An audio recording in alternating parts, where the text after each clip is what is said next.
நீங்கள் கேட்க இருப்பது தமிழ்நாடு அரசு தொல்பொருள் ஆய்வுத்துறை வெளியீடு செய்த திருக்குறள் பழைய உரை. பதிப்பாசிரியர் ச. கிருஷ்ணமூர்த்தி. பொறுப்பாசிரியர் நடன காசிநாதன். ஆராய்ச்சி முன்னுரை. திருக்குறளுக்கு இணையான நீதி நூல் தமிழில் இல்லை. பரிமேலழகருக்கு இணையான கருத்து செறிவுள்ள உரையும் திருக்குறளுக்கு இதுவரை எழுதப்படவில்லை. திருக்குறளுக்கு பரிமேலழகர் உட்பட 11 பழங்காலத்தில் உரை கண்டிருப்பினும் மணக்குடவர், பரிதிரியார், காளிங்கர், பரிமேலழகர் ஆகியோருடைய உரைகளே முழுமையாக கிடைத்துள்ளன. பரிமேலழகருக்கு பின்னர் சிலர் உரை கண்டுள்ளனர். பழைய உரை 1, பழைய உரை 2 என்று அவ்வுரைகள் குறிக்கப்படுகின்றன. சரஸ்வதி மகால் நூலகம் அறத்துப்பாலுக்கு மட்டும் பழைய உரை ஒன்றை வெளியிட்டுள்ளது. வீரமாமுனிவரால் எழுதப்பட்ட அறத்துப்பால் உரையும் அண்மையில் சென்னை பல்கலைக்கழக வெளியீடாக வெளிவந்துள்ளது.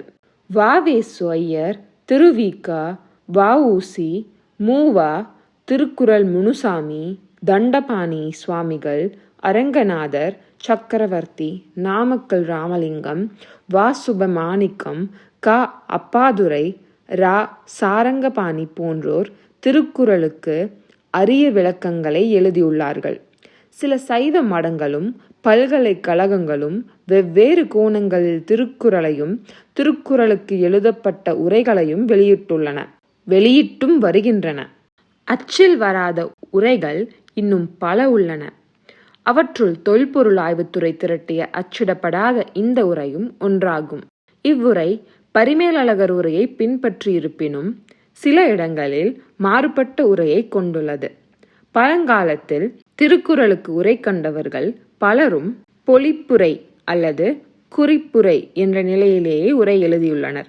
பேராசிரியர் மு. அருணாச்சலம் அவர்கள் குறிப்பிடுவது போல் பரிமேலழகர் உரையும் ஓலைச்சுவடிகளில் பொழிப்புரையாகவே உள்ளன. நூல் பதிப்பித்தவர்கள்தாம் பதவுரை, விளக்க உரை என்ற நிலையில் பதிப்பித்துள்ளார்கள். தென்னார்காடு மாவட்டம் செஞ்சி வட்டம் தாயனூரில் வாழும் செல்வராஜ் உடையார், சாம்ராஜ் உடையார், சம்பத் உடையார் ஆகியோர் தங்களிடம் உள்ள ஏட்டுச் சுவடிகளை தொல்பொருள் ஆய்வுத்துறைக்கு வழங்கியுள்ளார்கள். தொல்பொருள் அலுவலர் திரு. செல்வராஜ் துறை சார்பாக பெற்று வந்துள்ளார். அச்சுவடிகளில் திருக்குறளும் ஒன்றாகும். இச்சுவடியை ஆய்வு செய்ய எடுத்தபோது ஏடுகள் ஒன்றோடு ஒன்று ஒட்டி பிரிக்க முடியாதபடி இருந்தன. இயக்குனர் திரு. நடன காசிநாதன் அவர்கள் ஏடுகள் பிரித்தெடுக்க எளிய வழியை குறிப்பிட்டார்கள். சோப்பு நுரையில் சுவடியை ஊற வைத்து ஏடுகளை பிரித்து நன்கு உலர வைத்து நகல் செய்ய முயன்றேன். திருக்குறள் அதிகாரம், இயல் ஆகியவை ஏட்டின் தொடக்கத்தில் எழுதப்பட்டுள்ளன.